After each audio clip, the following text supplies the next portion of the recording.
So, the number one reason for women to become homeless is domestic abuse. This is actually the same for children. Domestic abuse and fleeing domestic abuse. Becoming a runaway. When I was a kid, I was put into a system that's pretty rotten. And that was because of choices that my parents made. Later on, when my parents continued to make more bad choices, more bad decisions over those very same things, those very same substances, they used that rotten system to try to cover up their own wrongdoing. Now, the substances that I speak about, this is for my mom and my dad, it was cocaine. My dad went into prison when I was about 3 or 4, and he got out of prison when I was 9. He was pardoned by the governor of governor of Wyoming. Not a full pardon, mind you, but it's because he spent a few years on a work farm.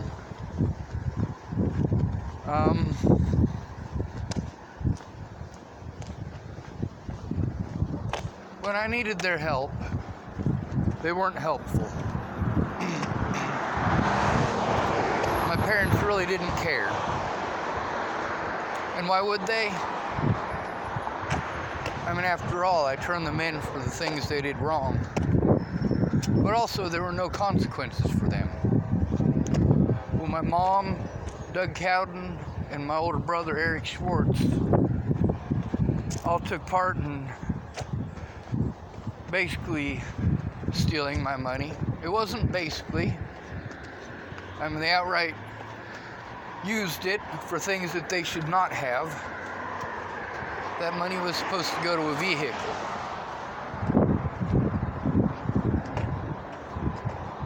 It's obvious by my paperwork to anybody who looks at it that I'm disabled.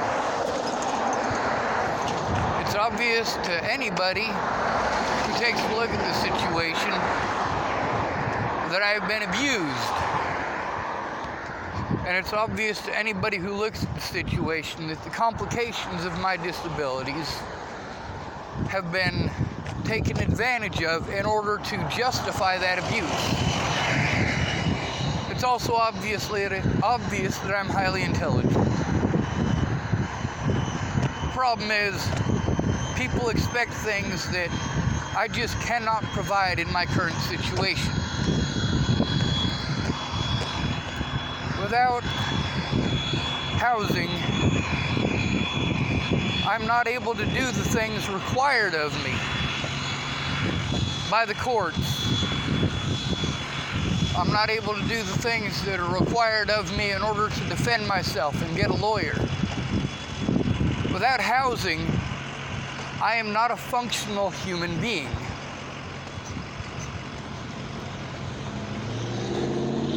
And that's obvious to anybody. Natalie's family, my family, most of these web wingnuts, my friends, or former friends. They all said, "Sean, you need to be put into a place." I know. The amount of money that has been wasted and the amount of time that has been wasted because they won't do that is fucking phenomenal. Fact is, me, Natalie, our friends, our families should not have gone through all this. They shouldn't have had to. I went through the proper channels before Natalie died. And I went through the proper channels afterwards. I followed the things that we were taught as children in the system. The rules rules on what you should do when you encounter a bully. The problem is my family are bullies. And being ganged up on shuts me down because I have no defense for this. When it comes to others going through the same thing, I feel obligated to defend them. Because I know what it feels like when nobody's there to defend you. People wanted to argue on Facebook. I didn't need them to argue on Facebook. I needed help in real life to stop things that were happening in real life. Things that are pretty sensitive. Things that I had to try to maintain a proper level of control over. I couldn't just go running around bladding my jaw about the rumors that were being told, because those rumors had already gotten out of hand and I didn't need them spreading further. Having people treat me like trash just because I asked them for help. By the time November of 2017 rolled around, I was fed up with it. I was tired of not being able to see my friends, tired of them talking over me when I tried to explain what's going on. I needed their help. Now, a lot of these people have valid reasons for not helping. Valid reasons like they're in a pretty messed up situation themselves, or they're broke. These are valid reasons. The things that the police did after Natalie disappeared. They do this nationwide, first of all, I'll have you know. I've seen them do it to homeless people nearly everywhere I've been. But another thing is the rampant meth problem, the drug problems. These are something that as a homeless person, I had to deal with a lot. Still have to deal with a lot. People who can't stay off the drugs. But I also have to contend with the fact that without somebody going in with me to my appointments, to my doctor's appointments, and things like that, I do have to deal with bias, and I do have to deal with people who want to protect their coworkers or want to protect their jobs. And blowing a whistle kind of puts that in jeopardy. When it comes, still breathing, sir. When it comes to disabilities, sometimes you guys can see my disabilities and sometimes I'm good at hiding them. See, I go through 3 different emotions on rotation when I'm scared. I go through the being scared part.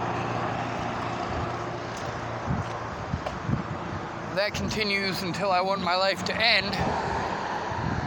And when my life doesn't end, I get empowered.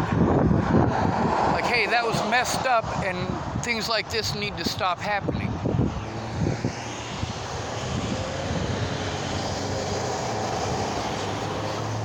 The first time I went to the police, the second time I went to the police, third time I went to the police, it really didn't matter how many times I went to the police when I had to go in alone. And then they pulled every dirty trick in the book to prevent me from being able to have a day in court, from being able to show evidence, to even prevent me from going to court. What the Bollinger family has done, I have evidence of, I have proof of. But because so much hatred towards me exists, it's been nearly impossible to show it all. I shouldn't have had my Facebook banned repeatedly. That happened because people hated me. Hated me for things that I did not do. And a lot of people post up things that could be construed as bullying. I live in the United States of America, and I don't have very nice things to say about the United States of America for good reason. Now, despite my disabilities, I have spent my entire adult life trying to protect children, trying to protect homeless, trying to protect the disabled, trying to protect victims of our system, the people who fall through the cracks, the people who aren't human enough for the Constitution of the United States of America to apply. People like me. Now, I get it, I'm not a kid anymore. The problem is that the trauma that I endured as a child has long-lasting repercussions. Same thing with Natalie, same thing with her sister. Something should have been done to protect them when they first started going to the police. Something should have been done to protect me when I first started going to the police. Without somebody with me in person, I don't get treated very well by the medical community. I don't get treated very well by the police or the law enforcement community. Just like anyone else, these are human beings, and when they see someone who's easy to victimize and they had a bad day, they'll jump to it. That doesn't mean that every officer does this. Doesn't mean that every social worker or caseworker does this. But there are things that my family needs to come forward about, like their pressure for me to get disability, their lack of assistance in helping me get that disability, and the repercussions of it. I have crippling panic attacks when I get overwhelmed. And a lot of that stuff is overwhelming, especially when you're homeless. You spend $200 to get $50 in services, and you spend an extra 50 hours jumping through the hoops required to get that. Time is money. Up in Washington State, when I had that issue, it would have been easy to get just a little bit of money to fix my taillight and a little bit of money for gas, and I would have been on my way. Instead, I went through 3 whole weeks of abuse, theft, harassment. I mean, really, I had to do some desperate things to try to preserve the evidence in this case. And every step of the way, I have had police non-compliance. Police doing everything in their power to pretend like I am crazy as their excuse not to do their jobs. That evidence of the wrongdoing of the Bollingers prior to Natalie's death should have been documented. What happened at Candace Bondurant's house in January of last year after Natalie was killed, that should have been documented. The things that the police did to me should have been documented. The problem is those police refused to give their names. I didn't find out what Officer Waylon Lolatai's name was until 6 months after the assault. The police did all sorts of illegal things. And the problem is, because of my disabilities, I am not able to comply with all of your unreasonable demands. And having the public set after me to the point that I am having my life threatened, people are threatening my family's lives, and I am being physically assaulted. Yes, that is something that the police need to do something about. If I'm being assaulted by the general public and I go to the police for it, I shouldn't be locked up and assaulted. Every time that I was put in a hospital, every single time that I was put into a hospital and assaulted by police or injected with drugs, every single time I was trying to force the police to take a look at what was going on, the reasons why I am still suicidal. But I'm not attempting to commit suicide. I'm attempting to get help.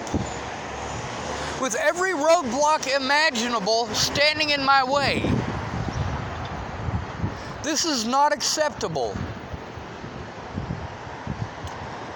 There are people on the streets with schizophrenia. Some of them are violent schizophrenics. I'm not violent. I was violent as a child, but I was on a lot of drugs. A lot of drugs. Ritalin, Prozac, Haldol, Imipramine, Clonidine. Hell, the list goes on. The problem is that I was not functional on those drugs. The last two medications that I was on were Orap, also called Pimozide, and lithium. Those are the last two medications that I took before December 14th of 1997. After that, I have taken prescriptions, but that was the end of the long-term service and the long-term slavery, I suppose, to these medications.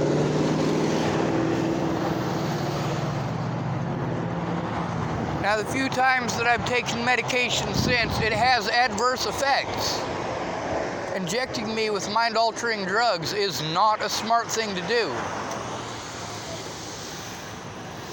I was in Boulder County Jail quite a few years ago,